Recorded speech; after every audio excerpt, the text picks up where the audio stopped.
I mean love with a criminal লেখিকা সাবিলা সাবি পর্ব ৫। হায়াস ম্যানশনে বিশাল অট্টালিকাটি তখন গভীর নিস্তব্ধতায় ডুবে আছে। বাইরের আকাশ ভেঙে অঝোরধারায় বৃষ্টি পড়ছে। লন্ডনের অন্ধকার রাতটা বোধ হয় আজ কোনো এক বিষণ্ণতার চাদরে ঢেকে গেছে। লিওন তখন তার ব্যক্তিগত কক্ষের ভেতরে আরাম কেদারায় অলস ভঙ্গিতে বসেছিল। রুমের ভেতরটা নিকষ কালো অন্ধকার। বেডসাইড টেবিলের ল্যাম্প থেকে চুইয়ে পড়া ম্লান আলোয় লিওনের কফির কাপ থেকে ধোঁয়াকুণ্ডলী পাখি উপরে উঠছে, আর তার কফি রঙা চোখের গভীরে জমে আছে কোনো এক অজানা সংঘাত। বাইরে ঝুম বৃষ্টির একটানা শব্দ ঘরের নিস্তব্ধতাকে আরো ভারী করে তুলছে, আর সে একঘেয়েমি তার অস্থিরতাকে বাড়িয়ে দিচ্ছে কয়েক গুণ। হঠাৎ বারান্দার দিক থেকে ভেসে এলো ডানার ঝাপটানির শব্দ। লিওনের কান খাড়া হয়ে উঠল ঠিকই, কিন্তু পরক্ষণে সে ভাবল বৃষ্টির তোড়ে হয়তো কোনো গাছের ডাল জানালার কাছে এসে আছড়ে পড়ছে। কিন্তু মুহূর্তের মধ্যে এক অস্বস্তিকর স্থিরতা তাকে ঘিরে ধরল। সে উঠে দাঁড়ালো এবং ধীর পায়ে বারান্দার দিকে এগিয়ে গেল। দরজার পাল্লা খুলতেই রুমের ভেতর হুড়মুড় করে ঢুকে পড়ল হিমশীতল বাতাস আর বৃষ্টির ঝাপসা, যা তার শরীরে কাঁটা দিয়ে উঠল। বারান্দার মার্বেল মেঝেতে কিছু একটা পড়ে থাকতে দেখে লিওন নিচু হয়ে সেটি তুলল। ভাঁজ করা কাগজটা হাতের মুঠোয় নিতেই তার সমস্ত স্নায়ু টানটান হয়ে উঠল। সে চারপাশে চোখ বোলালো, কিন্তু কোথাও কোনো চিহ্ন নেই। ডানার শব্দ মিলিয়ে গেছে। সে আরো ততক্ষণে লন্ডনের অন্ধকারে নিজেকে আড়াল করে ফেলেছে। লিওন ধীর স্থিরভাবে চিরকুটটি খুলল। নীল রঙের কালিতে ঝকঝকে বাংলা অক্ষরে লেখা, এই যে মিস্টার বাজ পাখি, গুলি করার জায়গা পাওনি? আর একটু হলেই তো বুলেট সোজাসুজি গিয়ে লাগতো আমার হার্টে। আর জানো তো, সেখানে কিন্তু তোমারই অস্তিত্বের বিচরণ। নিজের অস্তিত্বকে কেউ কি ধ্বংস করে, দিলবার? লেখাটা পড়ার সাথে সাথে লিওনের কফির কাপ ধরা হাতটা পাথরের মতো স্থির হয়ে গেল। তীব্র ঘৃণায় তার চোখের মনি সরু হয়ে এলো। ভাইপারের মুখটা সে দেখেনি, তবু প্রতিটি অক্ষরের ভাঁজে ভাইপারের সে অদেখা বিষাক্ত বাঁকা হাসিটি ফুটে উঠছিল। ভাইপার যে তার এত কাছে চলে এসেছিল, অথচ সে টের পায়নি। এই অপমান লিওন মেনে নিতে পারছিল না। আর তার চেয়েও বড় কথা, ভাইপারের এই প্রেম প্রেম খেলার আড়ালে লুকিয়ে থাকা ধূর্ততা তাকে ভেতর থেকে অস্থির করে তুলছিল। হাতের চাপে চিরকুটটা দলা পাকিয়ে গেল। বারান্দার এক কোণায় থাকা ময়লার ঝুড়িতে আক্রোশে দলা পাকানো চিরকুটটা ছুঁড়ে মারল। রাগে তার চোয়াল শক্ত হয়ে উঠল, সারা শরীর থরথর করে কাঁপছে। বুকের ভেতরটা তীব্র ঘৃণায় দুমড়ে মুচড়ে যাচ্ছে। লিওন কণ্ঠস্বর খাদে নামিয়ে দাঁতে দাঁত চেপে বলল, this girl just too much. আমার ডেরায় ঢুকে আমাকে প্রেমপত্র দেওয়া, একজন সিআইডি অফিসারের সাথে ফাজলামো। ঠিক আছে ভাইপার, খেলা যখন শুরু করেছো তুমি, শেষটা তবে আমিই করব। সে দ্রুত ডেস্কে গিয়ে তার ল্যাপটপটা খুলল। স্ক্রিনের নীল আলোয় তার মুখটা আরও বেশি কঠোর আর নিষ্ঠুর হয়ে উঠল। সে নোভাকে ভিডিও কনফারেন্স কলে ডাকলো। তার কণ্ঠস্বরে কোনো উত্তাপের রেশ ছিল না, তবে জমাট বাঁধা বরফের মতোই শীতল শোনালো সেটা। নোভা, পুরো টিমকে নিয়ে ৮ ঘন্টার মধ্যে কনফারেন্স কলে আসো। নোভা ওপাশ থেকে কিছু বলার সুযোগ পাওয়ার আগেই সে কল কেটে দিল। লিওন জানালার দিকে তাকিয়ে বৃষ্টির ঝাপটা দেখল। ভাইপার তাকে নিয়ে যে খেলাটা খেলছে, তা এখন আর কেবল পেশাগত সীমানায় আটকে নেই, এটি এখন ব্যক্তিগত। ভাইপার তাকে নিয়ে ফ্যান্টাসি করছে, তাকে প্রেমের ঘোরে বাঁধতে চাইছে। কিন্তু লিওন তাকে এমন এক নরকে পাঠাবে যেখানে প্রেম নয়, কেবল বিভীষিকায় থাকবে। লিওন দাঁতে দাঁত চেপে বিড়বিড় করে বলে উঠল, আমাকে নিয়ে ফ্যান্টাসি করার এত শখ তোমার? আজকের পর থেকে আমার নামটা মনে পড়লেও তোমার রক্ত জমে হিম হয়ে যাবে। আমি নামক এমন গোলকধাঁধায় তুমি নিজেকে বন্দি করতে চাইছো, যেখান থেকে বাঁচার কোনো রাস্তা নেই। এই খেলার শেষটা আমি নিজেই লিখব, খুবই দ্রুত। লিওন ড্রয়িং রুমে পা রাখতেই দেখল মায়াময় আবহে সোফায় কুঁকড়ে ঘুমিয়ে আছে মায়া। তার কোলে ছোট্ট একটা তুলতুলে খরগোশ। লিওনের গম্ভীর পদশব্দে মায়ের ঘুম ভেঙে গেল। সে চোখ কচলাতে কচলাতে উঠে বসল। লিওন ভ্রুকুচকে খরগোশটার দিকে তাকিয়ে তীক্ষ্ণ স্বরে বলল, সি মায়া, এই নোংরা প্রাণীটাকে ঘরে নিয়ে এলি? কোথা থেকে এলো এটা? মায়া একটু হকচকিয়ে গিয়ে খরগোশটাকে বুকে জড়িয়ে ধরল। অভিমানী গলায় বলল, মামা এনে দিয়েছে। তোমাকে কতবার বলেছি লিওন ভাইয়া, একটা খরগোশ আমার জন্য আনো। তোমার তো সময়ই হয় না, পরিবারের কারো জন্যই তোমার সময় নেই, শুধু কাজ আর কাজ। লিওন একটা দীর্ঘশ্বাস ফেলল। তার কণ্ঠস্বরে তীক্ষ্ণতা কিছুটা কমে এলো, কিন্তু গাম্ভীর্য রয়ে গেল। সে ধীরস্থিরভাবে বলল, আমি এমন একটা প্রফেশনে আছি যেখানে কাজ ছাড়া কিছুই নেই, তবে ধৈর্য ধর, খুব দ্রুত আমি বাড়ির সবাইকে খুশি করব, সবাইকে নিয়ে লং ট্যুরে যাব। মায়া যেন বিশ্বাসই করতে পারল না। সে বড় বড় চোখে তাকে উত্তেজিত হয়ে জিজ্ঞেস করলো, সত্যি বলছো লিও ভাইয়া? লিওন এক চিলতে ম্লান হাসি হেসে বলল, হ্যাঁ সত্যি। মায়ের কণ্ঠে হঠাৎ করে অভিমানের সুর স্পষ্ট হয়ে উঠল। সে ফিসফিস করে বলল, কিন্তু তুমি এই কিউট প্রাণীটাকে নোংরা কেন বললে? লিওন ভ্রুকুচকে খরগোশটার দিকে তাকিয়ে বলল, ঘরদোর সব নোংরা করবে, খামচে খাবি, আর তাছাড়া এই ধরনের দুর্বল প্রাণী পুষে কী লাভ? খরগোশটাকে বুকে জড়িয়ে ধরে প্রতিবাদ করে উঠল, তাহলে কি আমি বাঘ পুষবো নাকি? লিওন স্মিত হেসে বলল, দরকার হলে তাই পালবি।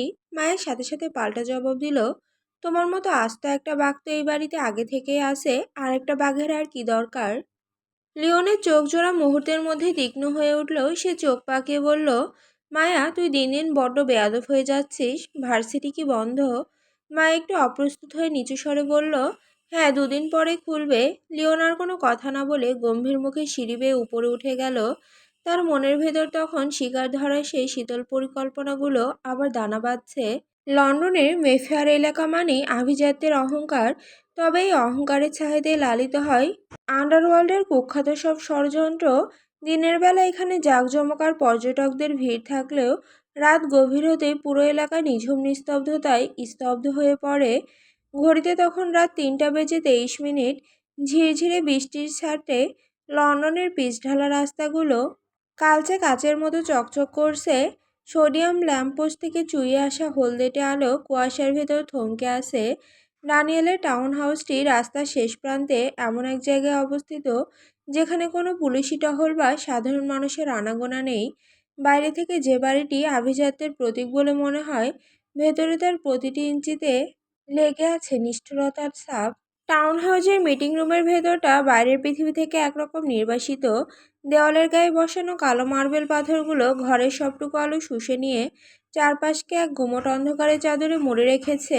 ঘরের ঠিক মাঝখানে রাখা বিশাল ওক কাঠের টেবিলটা আজ এক ভয়াবহ ষড়যন্ত্রের কেন্দ্রবিন্দু হয়ে উঠেছে।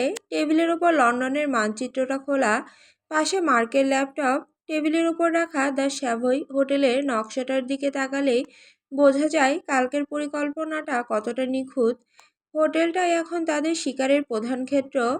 ফাইলগুলোর ওপর রাখা আন্তর্জাতিক ড্রাগ ডিলার ভিক্টরের কিছু ছবি। ছবিগুলোতে তাকে বেশ দাপটে আর নিষ্ঠুর দেখাচ্ছে। আর তার ঠিক পাশেই রাখা ইভলিনের ফাইলটা, ভেতরে তার আইডি কার্ড, পাসপোর্টের কপি, আর সারাদিন সে কোথায় কখন যায় তার সব হিসেব নিখুঁতভাবে লেখা। পরিকল্পনা পরিষ্কার, কাল ভোরে ইভলিনকে হোটেল থেকে তুলে আনা হবে, আর সন্ধ্যার সেই গুরুত্বপূর্ণ ডিলের সময় তার ছদ্মবেশে সেখানে ঢুকবে ভাইপার আর তার হাতের সদস্যরা।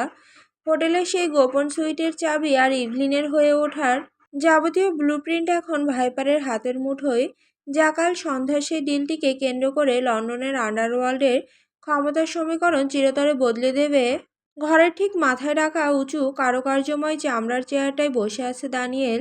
ওই ওয়াটারউড গ্রুপের সম্রাট সে, যার হুকুমেই চলে পুরো সাম্রাজ্য। তার শীতল দৃষ্টিজোড়া ডিলার ভিক্টরের ছবির ওপর নিবদ্ধ। টেবিলের চারপাশে থাকা দামি চামড়ার সোফায় বসে আছে ইভানা, মার্ক এবং আরও কয়েকজন বিশ্বস্ত সদস্য। কারো হাতে ওয়াইনের গ্লাস, কারো ঠোঁটে জ্বলন্ত সিগারেটের ধোঁয়া।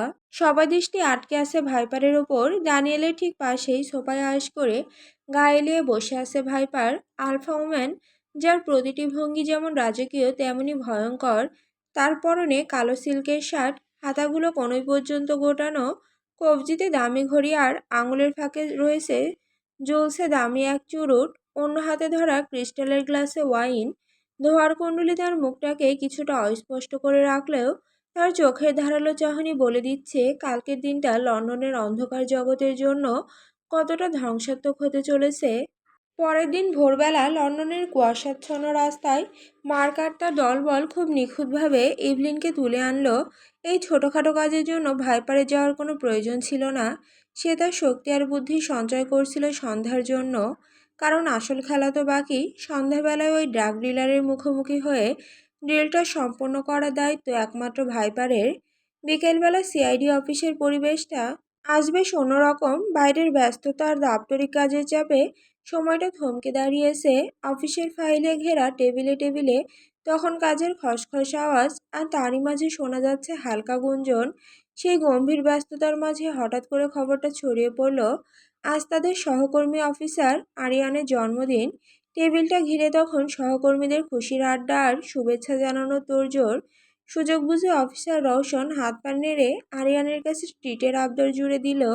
রওশনের বায়না দেখে মনে হচ্ছে আজ ট্রিট না নিয়ে সে ছাড়বে না। অথচ লিওন, যার কাছে সব পার্টি বা আড্ডা মানেই সময়ের অপচয়, সে উদাসীনভাবে ফাইল থেকে মুখ না তুলেই বলে উঠল, তোমরা যাও, আমার কিছু কাজ এখনো বাকি আছে। কিন্তু রওশন, নোভা আর খোদ আরিয়ান কেউই যেন নাছোড়বান্দা। তাদের ক্রমাগত পীড়াপিড়িতে শেষ পর্যন্ত লিওন কিছুটা কোণঠাসা হয়ে পড়ল। এসব কেক কাটা, মোমবাতি জ্বালানো বা হয়তো হই হুল্লোড় তার ঘোর আপত্তি। তার কাছে এই সময়টুকু মানেই কাজের অপচয়। তবুও সহকর্মীদের অদম্য আগ্রহ আর টিমের খাতিরে শেষমেশ সে হার মানল। মুখটা কিছুটা ভার করে এক প্রকার অনিচ্ছায় রাজি হলো সে। শেষমেশ সবাই মিলে ঠিক করলো আজকের এই বিশেষ মুহূর্তটা উদযাপন করা হবে শহরের অন্যতম আভিজাত হোটেল দ্য স্যাভয়ে। সেখানেই হবে জন্মদিন পালন আর রাতের খাওয়া দাওয়া। সন্ধ্যা নেমেছে লন্ডনের আকাশে, তবে আজকের দৃশ্যপট একেবারে ভিন্ন। ভাইপার আজ অভ্যস্ত পোশাকের খোলস ছেড়ে বেরিয়ে এসেছে। সাধারণত যে মানুষটা কালো হুডি শার্ট বা টি শার্টের আড়ালে নিজের অস্তিত্ব ঢেকে রাখে, সেই ভাইপার আজ নিজেকে উপস্থাপন করেছে এক ভিন্ন রূপে। শরীরের বাঁক স্পষ্ট করা একটি বোল্ড বডিকন ড্রেস, পুরোটা জমকালো সিকোয়েন্সের কাজ করা। আলোর নিচে তার প্রতিটি নড়াচড়ার পোশাকটি থেকে ঠিকরে পড়ছে ঝিলিক। এই অভাবনীয় রূপান্তর শুধু ছদ্মবেশ নয়, বরং ওই ডিলারকে ধোঁকা দেওয়ার এক সুনিপুণ চাল। আয়নার সামনে দাঁড়িয়ে নিজের এই অচেনা প্রতিফলন দেখে ভাইপারের ঠোঁটের কোণে ফুটে উঠল এক রহস্যময় হাসি। আজ সে শিকারী নয়, বরং এমন এক মোহিনী যার ফাঁদে পা দেওয়া মানেই নিশ্চিত ধ্বংস। সাধারণত যে ভাইপারকে মানুষ দেখেছে রুক্ষ আর অন্ধকার পোশাকে, তাকে আজ চেনা দেয়। ইভানা তার অগোছালো উল্কাট চুলের ওপর নিখুঁতভাবে লম্বা ফেক চুল বা উইগ বসিয়ে দিয়েছে, যা তার কাঁধ ছড়িয়ে পিঠের দিকে নেমে এসেছে। ভাইপার তার ভ্রুর সেই চেনা পিয়ার্সিংয়ের রিংটি খুলে ফেলেছে, আর সেই ছোট ছিদ্রটুকু আজ মেকআপের ভারী স্তরে পুরোপুরি অদৃশ্য। তার চেহারার সবচেয়ে ভয়ঙ্কর চিহ্ন, চোখের নিচে সেই কাটা দাগ, যা তার অতীতের কোনো এক রক্তাক্ত অধ্যায়ের সাক্ষী। তাও ইভানা দক্ষ হাতের নিখুঁত মেকআপে অদৃশ্য হয়ে গেছে। একই কায়দায় কড়া কনসিলারের প্রলেপ দিয়ে ঢেকে ফেলা হয়েছে তার হাতে থাকা সেই সাপের ট্যাটুটিও। ভাইপার সাজগোজের ধার ধারেনি কোনো দিন। তার হাত অভ্যস্ত ছিল ট্রিগারে, মেকআপ ব্রাশে নয়। কিন্তু আজ তার পাশে দাঁড়িয়ে আছে ইভানা, একজন তুখোড় মেকআপ আর্টিস্টের মতোই। ইভানা অত্যন্ত নিপুণ হাতে ভাইপারের সাধারণ মুখাবয়বে ফুটিয়ে তুলছে এক মায়াবী কিন্তু বিপজ্জনক রূপ। গাঢ় লাল লিপস্টিকের ছোঁয়ায় তার ঠোঁট জোড়া রক্তের মতো টকটকে হয়ে উঠল। ইভানার শেষ টাচ আপের পর ভাইপার যখন আয়নার দিকে তাকালো, নিজেকে তার নিজেরই অচেনা লাগলো। সে এখন কেবল এক আলফা ওম্যান নয়, বরং এক রহস্যময়ী মরীচিকা, যে কোনো পুরুষকে মুহূর্তে বশ করতে সক্ষম। আয়নায় নিজের প্রতিচ্ছবির দিকে তাকে ভাইপার মৃদু হাসল। এই নতুন রূপ তার আজকের মিশনের শ্রেষ্ঠ অস্ত্র। ইতিমধ্যে লিওন, নোভা, রওশন এবং আরিয়ান সহ টিমের বাকি সদস্যরা দ্য স্যাভয়ের বিলাসবহুল ডাইনিং হলে পৌঁছে গেছে। জন্মদিনের সংক্ষিপ্ত কেক কাটার আনুষ্ঠানিকতা শেষে সবাই খাওয়ার জন্য ডাইনিং টেবিলে আসন নিয়েছে। বিশাল হলরুমটি তখন জৌলুসে পরিপূর্ণ। ক্রিস্টালের ঝাড়বাতি থেকে ঠিকরে পড়া উষ্ণ আলো দামি মার্বেল ফ্লোরে পড়ে তৈরি করছে এক মোহময় আভা। ব্যাকগ্রাউন্ডে মৃদু স্বরে বাজছে জাজ মিউজিক, যার ছন্দে মিশে আছে আভিজাত অভিজাত্যের স্পর্শ। হঠাৎ রওশন মেনু কার্ড থেকে চোখ সরিয়ে ওয়েটারকে থেকে ড্রিঙ্কস অর্ডার করে বসলো। লিওন ভ্রুকুচকে তার দিকে তাকালো, মৃদু স্বরে বাধা দেওয়ার চেষ্টা করলো, কিন্তু রওশন একটা বাঁকা হাসি দিয়ে লিওনকে থামিয়ে দিল। রওশন খুব ভালো করেই জানে এখন আর তারা অফিসিয়াল ডিউটিতে নেই, সুতরাং এই মুহূর্তে কে কী করবে সেটা সম্পূর্ণ ব্যক্তিগত বিষয়। লিওন দীর্ঘশ্বাস ফেলে চুপ হয়ে গেল, তবে তার তীক্ষ্ণ নজর চারপাশটা জরিপ করতে ছাড়ল না। হঠাৎ রওশন মেনু কার্ডটা লিওনের সামনে মেলে ধরে দুষ্টুমি ভরা কণ্ঠে বলে উঠল, স্যার, জন্মদিন তো আজ আরিয়ানের, কিন্তু পার্টি তো আমাদের সবার। আপনি কোনটা নেবেন, স্কচ ওয়াইন, ব্ল্যাক ড্যানিয়েল নাকি ভদকা? লিওন এক মুহূর্ত দেরি না করে শীতল কণ্ঠে জবাব দিল, সরি রওশন, আমি ড্রিঙ্কস করি না, তোমরা নাও। রওশন যেন অবাক হওয়ার ভান করে চেঁচিয়ে উঠল, কি করেন না মানে? আজ একটা স্পেশাল দিন, এইটুকু তো করা যায়।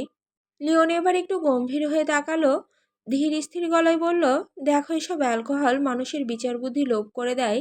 একজন সিআইডি অফিসারের ব্রেইন ড্যামেজ হলে সে আর তার দায়িত্ব পালন করতে পারবে না। রওশনও হাল ছাড়ার পাত্র নয়। সে পাল্টা যুক্তি দিয়ে বলল, আরে স্যার, আমরা কি আর রোজ করছি? বিশেষ অকেশন ছাড়া তো আমরাও ছুঁই না। লিওন সরাসরি তার চোখের দিকে তাকিয়ে বলল, আমি কোনো অকেশন বা অজুহাতে এসব করি না। আমার কাছে শৃঙ্খলাটাই আসল। পরিস্থিতি কিছুটা উত্তপ্ত হতে দেখে রওশন খিলখিল করে হেসে উঠে বলল, তাহলে কি আপনার জন্য এক গ্লাস পুষ্টিকর $2 করবো স্যার? লিওন তখনই চোখ পাকিয়ে রওশনের দিকে তাকালো। সেই দৃষ্টির তীক্ষ্ণতা টের পেয়ে নোভা তাড়াতাড়ি পরিস্থিতি সামাল দেওয়ার জন্য বলে উঠল, আরে রওশন স্যার, আপনি লিওন স্যারকে কি বিরক্ত করছেন? স্যার তো রেগে গেলে এখান থেকে চলে যাবেন। আচ্ছা স্যার, আপনি বরং ফলের জুস নিন, কোনটা নেবেন? লিওন একটু শান্ত হয়ে মেনুর দিকে তাকিয়ে বলল, ওয়াটারমেলন জুস। আরিয়ান মুচকি হেসে বলল, স্যার, আপনি তো দেখি অফিসে থাকলেও সবসময় এই জুসটাই অর্ডার করেন। এটা কি আপনার অল টাইম ফেভারিট? লিওন হালকা একটা দীর্ঘশ্বাস ফেলে নির্বিকার গলায় উত্তর দিল, ধরে নাও তাই। হোটেলের বাইরে তখন বিলাসবহুল গাড়িগুলোর সারি। ঠিক সেই মুহূর্তে একটি চকচকে দামি গাড়ি এসে থামলো দ্য স্যাভয়ের মূল ফটকের সামনে। ড্রাইভারের আসন থেকে একজন সদস্য এবং পাশের সিট থেকে আর একজন গার্ড সতর্ক দৃষ্টিতে চারপাশটা পর্যবেক্ষণ করলো। এরপর পেছনের দরজা খুলতে একে একে নেমে এলো ভাইপার, ইভান আর মার্ক। তাদের আজকের এই বেশভূষার আড়ালে লুকিয়ে আছে এক ধারালো বিপদের আভাস। ভাইপার সেজেছে ইভলিন নামে সেই ডিলার মোহময়ী নারী হিসেবে। তার শরীরের সাথে লেপ্টে থাকা সিকোয়েন্সের সেই বোল্ড বডিকন ড্রেসটি হোটেলের মৃদু আলোয় হীরের মতো জ্বলছে। আর পাশে ইভানা, যে এখন ভাইপারের ব্যক্তিগত অ্যাসিস্ট্যান্ট হিসেবে সেজেছে। আর গম্ভীর মুখে পাশে দাঁড়িয়ে আছে মার্ক। তার পরনে ইতালিয়ান স্যুট, সে এখন ভাইপারের পার্সোনাল বডিগার্ড হিসেবে সেজেছে। তাদের লক্ষ্য ডাইনিং হলের এক কোণে থাকা সেই বিশেষ থোপা, যেখানে আগে থেকে আয়েশ ভঙ্গিতে বসে আছে সেই কুখ্যাত ডিলার ভিক্টর আর তার অ্যাসিস্ট্যান্ট। হলের ভেতরে প্রবেশ করতেই ভাইপারের চোখে মুখে ছিল সেই চিরচেনা খনিসুলভ শীতল কাঠিন্য, যেখানে কোনো দয়া বা মায়ের স্থান নেই। কিন্তু এক মুহূর্তের ব্যবধানে দৃশ্যপট সম্পূর্ণ পাল্টে গেল। তার নজর পড়ল হলের এক কোণে বসে থাকা লিওনের ওপর। মুহূর্তের জন্য ভাইপারের চোখে সেই তীক্ষ্ণ চাহনি থমকে গেল। সেই কঠোরতার আড়ালে তখন এক নিমিষেই তার চোখ জোড়ায় ভর করল বাঁধভাঙা ভালোবাসা আর আসক্তি। লিওনকে দেখার সাথে সাথেই তার শরীরের স্নায়ুগুলো মৃদু কাঁপতে শুরু করলো। বুকের ভেতরে হার্টবিট অস্বাভাবিক গতিতে ধকধক করে উঠল। সে ঘুণাক্ষরেও কল্পনা করেনি যে আজ এই মিশনের মাঝে তার বাজ পাখি লিওনকে এখানে দেখতে পাবে। তার সুনিপুণ ছদ্মবেশের আড়ালে থাকা সেই ধীরতা এক পলকে ধূলিসাৎ হয়ে গেল। লিওনের সান্নিধ্য তার সমস্ত শৃঙ্খলকে এক ঝটকায় এলোমেলো করে দিল। ইভানার ফিসফিসানি কণ্ঠে ভাইপারের ঘোর কাটল। সে বুঝতে পারল এখন আবেগ নয়, মিশনের সিরিয়াসনেস বজায় রাখাই সবচেয়ে জরুরি। ইভানা ইশারা করতেই ভাইপার নিজেকে সামলে নিল। তারা যে বিশেষ সোফার দিকে এগিয়ে গেল, সেটি মূলত আয়নার কাছ দিয়ে ঘেরা এক ছোট কক্ষের মতো। এমন এক স্থাপত্য যে ভেতর থেকে পুরো হলরুমের দৃশ্য স্পষ্ট দেখা যায়, কিন্তু বাইরের কারো পক্ষে ভেতরের কথোপকথন শোনা বা দেখা সম্ভব নয়। বাইপাস সেই কাচের দরজায় টোকা দিয়ে ভেতরে প্রবেশ করল। ভিক্টর এতক্ষণ অধীর আগ্রহে অপেক্ষা করছিল। ইভলিনকে ভেতরে ঢুকতে দেখে সে উঠে দাঁড়ালো। ভিক্টর ডার্ক ওয়েব বা ভার্চুয়াল জগতের আড়ালে ইভলিনের সাথে অনেক চ্যাটিং করলেও আজই প্রথম সে সামনাসামনি দেখল তাকে। সে নিজের হাত বাড়িয়ে দিল হ্যান্ডশেক করার জন্য। ভাইপার খুব সতর্কতার সাথে তার হাত ধরল। তার প্রতিটি অঙ্গভঙ্গিতে তখন ইভলিনের সেই রহস্যময়ী সত্তাটা উপস্থিত। কিন্তু ভাইপারের মনের ভেতর তখন লিওনকে দেখায় সেই অস্থিরতা, যা সে প্রাণপণে চেপে রাখল। ভাইপার অত্যন্ত পেশাদার ভঙ্গিতে ইভানা এবং মার্ককে ভিক্টরের সাথে পরিচয় করিয়ে দিল। এরপর সবাই সেই আয়নার কাছ ঘেরা বিশেষ থোপায় গিয়ে বসল। ডিল বা ব্যবসার আলোচনা শুরু হওয়ার ঠিক আগ মুহূর্তে ভাইপারের দৃষ্টি হলের অন্য প্রান্তে আটকে গেল। সে দেখল লিওনের ঠিক পাশে বসে এক তরুণী খুব হেসে হেসে লিওনের সাথে কথা বলছে। ভাইপার তার হাতের দামি ওয়াইনের গ্লাসটি শক্ত করে চেপে ধরল। আঙুলের গিঁটগুলো সাদা হয়ে আসছে, কিন্তু তার ভ্রুক্ষেপ নেই। তার সমস্ত দৃষ্টি লিওনের টেবিল বরাবর স্থির। ওই অচেনা মেয়েটি লিওনের খুব কাছাকাছি বসেছে। তার হাসি আর লিওনের সাথে কথা বলাটা ভাইপারের সহ্য শক্তির সব বাঁধ ভেঙে দিচ্ছে। মেয়েটি সবার সাথে হাসছে ঠিকই, কিন্তু লিওনের দিকে তাকানোর ভঙ্গিটা ভাইপারের কাছে কেন যেন অন্যরকম মনে হচ্ছে, একদমই ব্যক্তিগত। হয়তো তার জেলাসির কারণে এটা মনে হচ্ছে। ভাইপারের ভেতর এখন ঈর্ষার এক দাবানল চলছে। সে চাইলেই উঠে গিয়ে ওই মেয়েটিকে লিওনের পাশ থেকে সরিয়ে দিতে পারে, কিন্তু লিওনের কলার চেপে ধরে বলতে পারে, ইউ আর অনলি মাইন। অথচ পরিস্থিতির চাপে সে এখন ভিক্টরের সামনে ইভলিন হিসেবে বসে আছে। তার শরীর থরথর করে কাঁপছে, তবে সেটা ভয়ের জন্য নয়, বরং ভেতরে জমে থাকা তীব্র পজিটিভনেসের কারণে। হঠাৎ এক প্রচণ্ড মানসিক চাপে ভাইপারের হাতের কাচের গ্লাসটি মর্মর শব্দ করে উঠল। তার আঙুলের চাপে গ্লাসটি ভেঙে চুরমার হয়ে গেল। গ্লাসের ভেতরে থাকা রক্তবর্ণের ওয়াইনগুলো তার দামি পোশাকের ওপর ছলকে পড়ল। সবাই চমকে উঠল। ভিক্টর সে ভাইপারের দিকে তাকিয়ে ভ্রুকুচকে জিজ্ঞেস করল, Evelyn, are you okay? Viper নিজের কাপা হাতটা টেবিলের নিচে নামিয়ে আনলো। তার চোখের সেই খুনি শীতলতা এখন আর নেই, সেখানে দাও দাও করে জ্বলছে আগ্নেয়গিরির উত্তাপ। সে কোনো মতে নিজের কণ্ঠস্বর নিয়ন্ত্রণ করে বলল, I am fine mister Victor, just গ্লাসটা একটু পিচ্ছিল ছিল। কিন্তু তার চোয়াল তখনও শক্ত হয়ে আছে। পাশের টেবিলে সেই মেয়েটির প্রতিটি মুভমেন্ট তাকে ভেতর থেকে শেষ করে দিচ্ছে। সে নিজেকে প্রাণপণে সামলানোর চেষ্টা করছে, কিন্তু তার অবচেতন মন এখন কেবলই ওই টেবিলে গুঁড়িয়ে দেওয়ার নীল নকশা কষছে। নিজের ভেতরে জমতে থাকা আগ্নেয়গিরিকে আর বেশিক্ষণ চেপে রাখা সম্ভব হলো না ভাইপারের পক্ষে। ভিক্টরের সামনে বসে থাকাটা এখন তার কাছে শ্বাসরোধকারী মনে হচ্ছে। ঠোঁটে এক কৃত্রিম হাসি ঝুলিয়ে সে উঠে দাঁড়ালো, শান্ত স্বরে বলল, একটু রেস্টরুম থেকে আসছি। কিন্তু সোফা ছেড়ে বের হওয়ার পরই তার হাঁটার ভঙ্গি পাল্টে গেল। পেশাদারি শৃঙ্খলার বাঁধন ছিঁড়ে সে এখন এক উন্মত্ত শিকারী। সে ওয়াশরুমের দিকে না গিয়ে সোজা এগিয়ে গেল সার্ভিং কাউন্টারের দিকে। সেখানে দায়িত্বরত এক ওয়েটারকে নিজের হাতের ইশারায় কাছে ডাকলো ভাইপার। তার কণ্ঠস্বর যেন বরফের মতো শীতল, অথচ তাতে মিশে আছে এক চাপা আগ্নেয়গিরির উত্তাপ।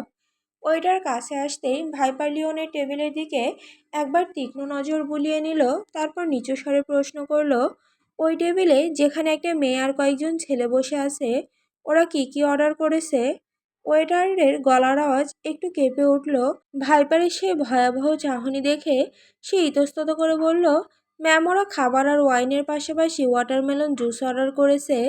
মেশিনের মতো কাজ করছে। মেয়েটির হাসি আর লিওনের মনোযোগের দৃশ্যটি তার চোখের সামনে বারবার ভেসে উঠছে, যা তার ধৈর্যের বাঁধ ভেঙে দেওয়ার জন্য যথেষ্ট।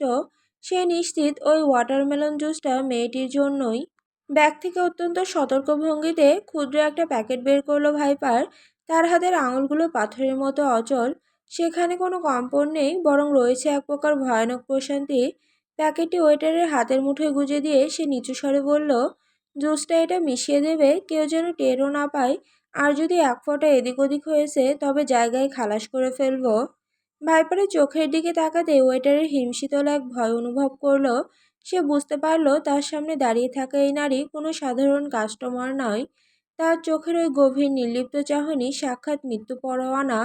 ওয়েটারের কণ্ঠে আতঙ্কের স্পষ্ট ছাপ। সে দুপা পিছিয়ে গিয়ে ফিসফিস করে বলল, না ম্যাম, এটা সম্ভব না।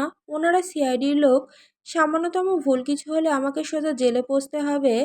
ভাইপার কোনো কথা বলল না। তার ঠোঁটের কোণে ফুটে উঠল এক তাচ্ছিল্যের হাসি। ব্যাগ থেকে একগাদা নোটের বান্ডিল বের করে সে সশব্দে কাউন্টারের উপর আছড়ে ফেলল। টাকার সেই ঝনঝনানি আর ভাইপারের চোখে সেই শিকারি চাহনি মুহূর্তে ওয়েটারের সমস্ত প্রতিবাদ থামিয়ে দিল। সে স্তম্ভিত হয়ে চেয়ে রইল। টাকার স্তূপ নাকি ভাইপারের নিষ্ঠুর চাহনি, ঠিক কী তাকে বেশি আতঙ্কিত করছে তা সে নিজেই বুঝে উঠতে পারল না। ভাইপার ঝুঁকে এলো ওয়েটারের আরও কাছে।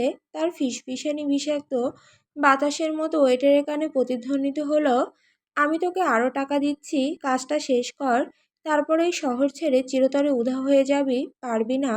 ওয়েটারের কপাল বেয়ে গড়িয়ে পড়ছে শীতল ঘাম। সে দ্রুত দুচোখ বুলিয়ে নিল আশেপাশে কেউ তাকে লক্ষ্য করছে কিনা। সবাই সবার জগতে মগ্ন।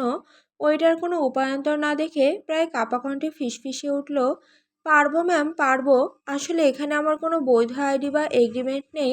অবৈধভাবে কাজ করছি। পুলিশের ঝামেলায় জড়ালে এমনিতেই আমার সর্বনাশ হবে। ঠিক আছে, আমি করছি। ভাইপার তৃপ্তির এক কুটিল হাসিতে ঠোঁট বাঁকালো। শিকার তার ফাঁদে পা দিতে শুরু করেছে। ওয়েটার তখনও ভয়ে কুঁকড়ে আছে। সে নিচু স্বরে কাপা গলায় বলল, কিন্তু ম্যাম, সিসিটিভি ফুটেজে তো সব কিছু ধরা পড়ে যাবে। ভাইপারের চোখে মুখে তখন এক অভেদ্য আত্মবিশ্বাস। সে অবকার হাসি হেসে ওয়েটারের চোখের দিকে তাকে ধীর কণ্ঠে সে বলল, সিসিটিভি নিয়ে তোকে ভাবতে হবে না, আমি এখানে অনেক বড় একটা মিশনে এসেছি। এটা শেষ হলে আজকের পুরো হোটেলের সিসিটিভি ফুটেজ আমি ধুলোয় মিশিয়ে দেব। আর তোকে যে টাকা দিচ্ছি তা দিয়ে তুই অনায়াসেই অন্য কোনো শহরে গিয়ে রাজার হালে জীবন কাটাতে পারবি। এখন তোর সিদ্ধান্ত, মৃত্যু নাকি নতুন এক জীবন। ভাইপারের এই শীতল গলার স্বরে ওয়েটারের ঘোর লেগে গেল। সে বুঝতে পারল এই নারীর হাতের মুঠোয় কেবল টাকাই নয়, পুরো হোটেলটির নিয়ন্ত্রণও যেন আজ বন্দি। তার আর কোনো পথ খোলা নেই। সে বাধ্য হয়ে কাপা হাতে প্যাকেটটা তুলে নিল। ভাইপার তড়িঘড়ি করে ইভানা আর মার্ককে একটা মেসেজ পাঠিয়ে দিল। আমি একটা জরুরি কাজে আটকা পড়েছি। ভিক্টরকে বলবে ইভলিন হঠাৎ অসুস্থ হয়ে পড়ায় বাসায় চলে গেছেন। আজকের ডিলটা তোমরা নিজেরাই সামলাও। মেসেজ পাঠানোর পর তার সবটুকু মনোযোগ লিওনের টেবিলের দিকে। ওয়েটার ড্রাগস মেশানো জুসটা নিয়ে সেই টেবিলে পৌঁছালো। কিন্তু ভাইপারের বুকটা এক মুহূর্তে কেঁপে উঠল। সে দেখল ওই মেয়েটা আবার অন্য কেউ নয়, বরং সেই জুসের গ্লাসটা হাত বাড়িয়ে তুলে নিয়েছে স্বয়ং লিওন। ভাইপারের মস্তিষ্ক মুহূর্তের জন্য স্থবির হয়ে গেল। ড্রাগস মেশানো জুসটা লিওন পান করে ফেলেছে। প্রচণ্ড আতঙ্কে ভাইপারের শরীর হিম হয়ে এলো। সে কি এখন লিওনের কাছে ছুটে যাবে, নাকি ড্রাগসের প্রতিক্রিয়া শুরু হওয়ার আগে তাকে থামানোর কোনো উপায় বের করবে? তার মাথায় তখন হাজারটা চিন্তা ঘুরপাক খাচ্ছে, কিন্তু কোনো কিছুই ঠিকঠাক কাজ করছে না। ভাইপারের চোখের সামনেই মুহূর্তেই সবকিছু ঝাপসা হয়ে এলো। তার পায়ের নিচের মাটি সরে যাওয়ার উপক্রম হলো। মুহূর্তের ব্যবধানে লিওনের সেই চেনা শান্ত মুখবয়বে ফুটে ওঠা অসংলগ্ন পরিবর্তন দেখে তার নিজেরই অস্তিত্ব কেঁপে উঠল। যে মানুষটি আজ পর্যন্ত এক ফোঁটা অ্যালকোহল বা সিগারেট স্পর্শ করেনি, তার কপাল বেয়ে ঘাম ঝরতে শুরু করলো। চোখের দৃষ্টি ঝাপসা হয়ে এলো, আর কাঁপা কাঁপা হাত দুটি অসংলগ্নভাবে গ্লাসের ওপর থরথর করে কাঁপতে লাগলো। ভাইপারের বুকের ভেতরটা দুমড়ে মুচড়ে উঠল। সে তো চেয়েছিল কেবল ওই মেয়েটিকে ড্রাগস দিয়ে একটি শিক্ষা দিতে, অথচ আজ নিজেরই ভুলে চোরাবালিতে ধ্বংসের মুখে ঠেলে দিয়েছে প্রিয় মানুষটিকে। অস্বস্তিতে কলারটা টেনে লিওন দ্রুত শ্বাস নিতে শুরু করলো। শরীরের তাপমাত্রা যেন হু হু করে বাড়ছে। টেবিলের অন্যদিকে তাকিয়ে অস্পষ্ট স্বরে সে বলল, আমি একটু একটু রেস্টরুমে যাচ্ছি। টলমল পায়ে সোফা ছেড়ে উঠে দাঁড়ালো সে। রওশন লিওনের টলমল অবস্থা দেখে ভ্রুকুচকে হাসাহাসি করে বলল, স্যার এভাবে হাঁটছেন কেন? উনি তো দেখছি ড্রিঙ্কস না করেও পুরো ড্রাঙ্ক হয়ে গেলেন। তার কথা শুনে বাকিরাও খিলখিল করে হেসে উঠল। আসলে তারা সবাই ততক্ষণে মদের নেশায় বেশ চুর হয়ে আছে। তাই লিওনের এই অস্বাভাবিক অবস্থাটাকে তারা বড় কোনো বিপদের লক্ষণ বলে সন্দেহ করার পরিবর্তে নিছক অন্য কিছু ভেবে উড়িয়ে দিল। লিওনের এই অবস্থা দেখে ভাইপারের ভেতরটা তোলপাড় শুরু হলো। ওকে এখনই সামলাতে হবে আমার, কিন্তু এই জটলাগুলোকে নিয়ে কি করব? তার মস্তিষ্কে তখন আরেকটা ছক কষার কৌশল এলো। সে দ্রুত ওয়েটারকে ডেকে নিজের ক্রেডিট কার্ডটি বাড়িয়ে দিয়ে নিচু স্বরে কঠোর নির্দেশ দিল, এদের সবাইকে আরও 1 রাউন্ড ওয়াইন সার্ভ কর, সাথে এই ঘুমের ওষুধটুকু মিশিয়ে দিবি। পান করার সাথে সাথেই যেন ওরা এখানেই টেবিলের ওপর গভীর ঘুমে তলিয়ে যায়। এদিকে লিওন ওয়াশরুমে গিয়ে বেসিনে ঝুঁকে চোখে মুখে পানি দিল, কিন্তু তার গলার ভেতর থেকে সব উগলে আসার উপক্রম হলো। শরীর ক্রমশ অবশ হয়ে আসছে। মনে হচ্ছে যে কোনো মুহূর্তেই সে জ্ঞান হারাবে। কোনো মতে নিজেকে সামলে নিয়ে বের হওয়ার জন্য যে ঘুরতে গেল, অমনি তার ভারসাম্য হারিয়ে গেল। মেঝেতে পড়ার ঠিক আগ মুহূর্তেই একজোড়া হাত তাকে টেনে নিজের কাছে নিয়ে আসলো। শক্ত করে জড়িয়ে ধরে সামনে নিল তাকে। লিওনের বিশালদেহী ভার ভাইপারের উপর এসে পড়ল। ভাইপার যদি শারীরিকভাবে যথেষ্ট শক্তিশালী না হতো, তবে কোনোভাবেই সে লিওনের মতো এমন সুঠাম দেহের ভার ধরে রাখতে পারত না। ভাইপারের পিঠ গিয়ে ঠেকেছে ওয়াশরুমের দেওয়ালে। পরিস্থিতি ভয়াবহ জটিল হলেও আজকের এই সময়টা তার কাছে এক ঘোর লাগা স্বপ্নের মতোই। লিওন প্রথমবারের মতো তার বাহুবন্দী। লিওনের শরীর থেকে ভেসে আসা সেই বনপুরুষালী ঘ্রাণ আর দামি পারফিউমের মাদকতাময় মিশ্রণ হেয়ার প্রতিটি স্নায়ুকে এমনভাবে কাঁপিয়ে দিল যে তার সমস্ত অস্তিত্ব যেন এক তীব্র আসক্তিতে নেশাগ্রস্ত হয়ে উঠল। সে নিজের উপর নিয়ন্ত্রণ হারিয়ে ফেলল। গভীর এক দীর্ঘশ্বাসের সাথে সে লিওনের ঘাড়ের কাছে মুখ ডুবিয়ে সেই ঘ্রাণটুকু এমনভাবে টেনে নিল, মনে হলো ওই সুবাসের মাঝেই সে হারিয়ে যেতে চাইছে চিরতরে। ঘোর কাটিয়ে সে এক হাতে তার ফোনটা বের করে দ্রুত ইভলিনের সিমটি ব্যবহার করে হোটেলের ম্যানেজারকে কল করলো। গম্ভীর স্বরে নির্দেশ দিল, আমার একটা স্পেশাল রুম চাই রাইট নাও।